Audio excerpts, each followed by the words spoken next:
Sir నిన్న DK Shivakumar గారితో చంద్రబాబు గారు భేటీ అయ్యారు. ఈ భేటీ దేనికి సంకేతం? ఇప్పటివరకు చంద్రబాబు గారు ఇటు ఎన్డీఏ కూటమిలో లేరు, అలాగే ఇటు ఇండియా కూటమిలో కూడా లేరు. ఈ భేటీ తర్వాత చంద్రబాబు గారు మోదీ గారికి షాక్ ఇవ్వబోతున్నారని, ఆయన అడుగులు ఇండియా కూటమి వైపు పడబోతున్నాయి అంటూ కూడా ఒక వార్త ఇప్పుడు సర్వత్రా చర్చనీయాంశంగా మారిన నేపథ్యంలో ఏంటి సార్ అసలు తెర వెనక ఏం జరుగుతుంది అంటే ఏం చెప్తారు? ఇక్కడ చాలా కీలకమైన అంశం మీరు ప్రస్తావించింది సార్. ఇప్పుడు సహజంగా నిన్న జరిగిన భేటీ వచ్చేటప్పటికి దాన్ని మనం భేటీగా కూడా ప్రస్తావించలేం. ఓకే, అన్ఎక్స్పెక్టెడ్ కలయిక అది. ఓకే, ఇద్దరు రన్వే మీద ఎదురుపడ్డారు ఒకరికొకరు. మనం చాలా సందర్భాల్లో చూస్తూ ఉంటాం, కొన్ని శుభకార్యాల్లో ఇట్లాంటి అంటే ఎవరిదైనా ఫంక్షన్కి వెళ్ళినప్పుడు అక్కడ అతిథులుగా వచ్చిన వివిధ రాజకీయ పక్షాలకు సంబంధించిన వాళ్ళు ఎదురుపడతా ఉంటారు ఒకరికొకరు, మర్యాదపూర్వకంగా పలకరించుకుంటారు. దాన్ని ఒక ఫార్మల్ మీటింగ్ అని మనం చూడాల్సి ఉంటుంది.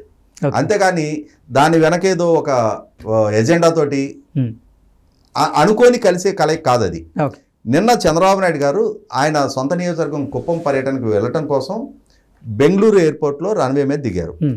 అదే సందర్భంలో డీకే శివకుమార్ గారు కూడా నాగపూర్లో జరుగుతున్న వాళ్ళ పార్టీ ఫార్మేషన్ డే ప్రోగ్రాంలో అటెండ్ అవడం కోసం ఆయన నాగపూర్ ప్రయాణం చేయడం కోసం ఆయన ఫ్లైట్ అందుకోవడానికి ఆయన రన్వే మీదకి వచ్చారు.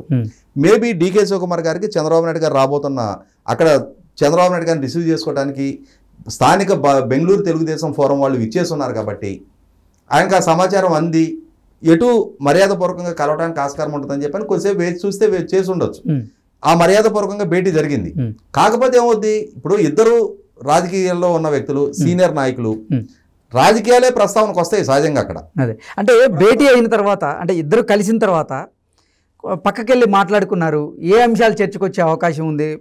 వాళ్ళిద్దరూ రాజకీయ నాయకులే కాబట్టి రాజకీయాలకు సంబంధించినటువంటి ప్రధానంగా చర్చ జరిగి ఉంటుంది. ఏంటి నిజంగా ఈ కూటమికి సంబంధించినటువంటి చర్చ ఏమన్నా జరిగిందా అనేది ఇప్పుడు సర్వత్రా చర్చనీయాంశం. అదే చెప్తున్నా నేను. ఇప్పుడు డీకే శివకుమార్ గారు కర్ణాటక కాంగ్రెస్ పార్టీ విజయం సాధించిన తర్వాత తెలంగాణ ఎన్నికల సందర్భంగా కూడా ఆయన ఇక్కడ క్రియాశీలకంగా వ్యవహరించారు.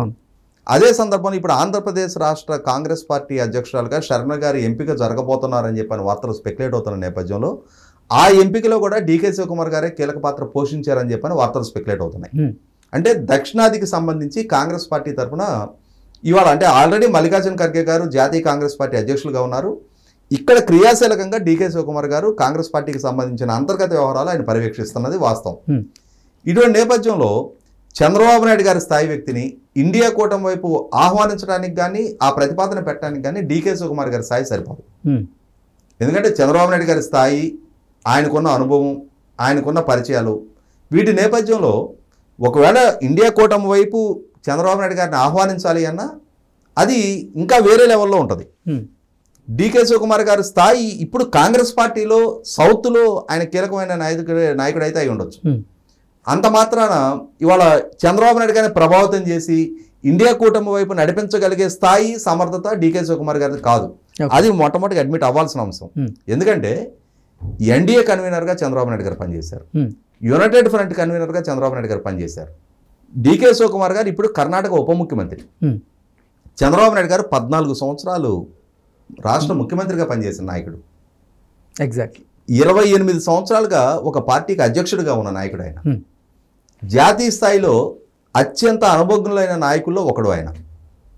అటువంటి వ్యక్తిని డీకే శివకుమార్ గారు ఇన్ఫ్లుయెన్స్ చేయగలరు అని చెప్పని అనుకుంటే, కాకపోతే ఏమవుతుందంటే ఇందాక నేను చెప్పినట్టుగానే ఆంధ్రప్రదేశ్ రాష్ట్ర రాజకీయాల్లో ఇప్పుడు శర్మ గారు కాంగ్రెస్ పార్టీ బాధ్యతలు చేపట్టడం అనేది ఒక ఊహించని పరిణామం అది.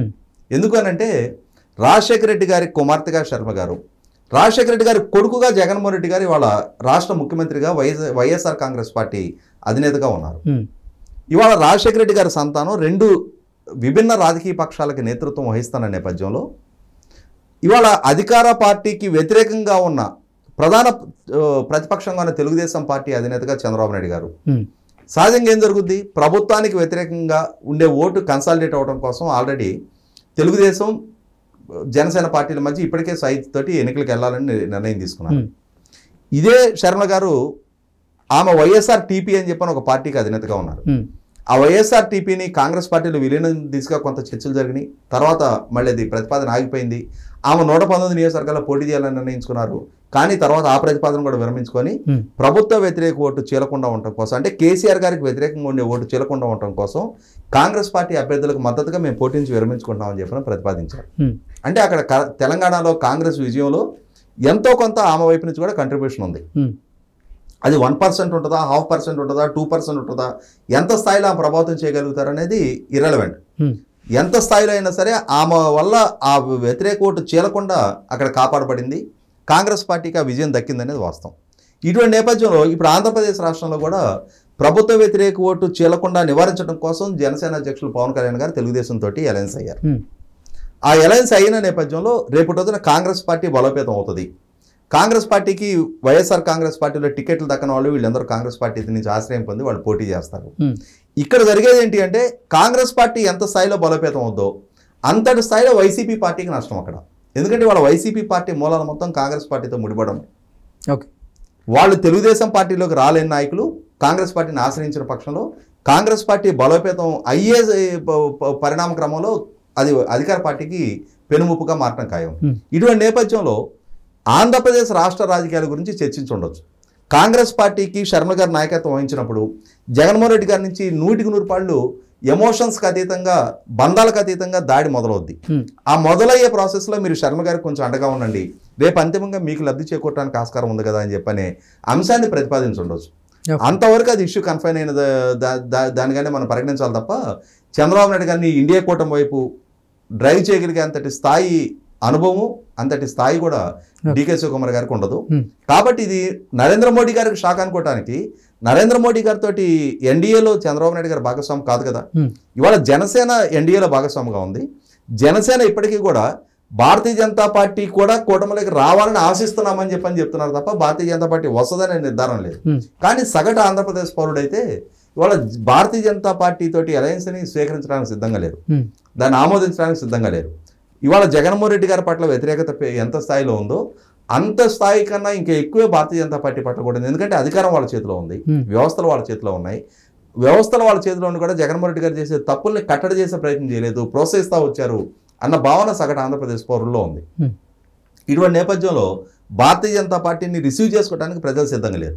రాజకీయ అవసరాల దృష్ట్యా రేపు రోజున జనసేన తెలుగుదేశం పార్టీ భారతీయ జనతా పార్టీ తోటి సైజు తీసుకు అడుగులేయాలని చెప్పని ఒక నిర్ణయం తీసుకున్నా దానికి అనుకూలంగా కన్వే చేయడం కోసం, ప్రజలను కన్విన్స్ చేయడానికి చాలా కష్టపడాల్సిన పరిస్థితి.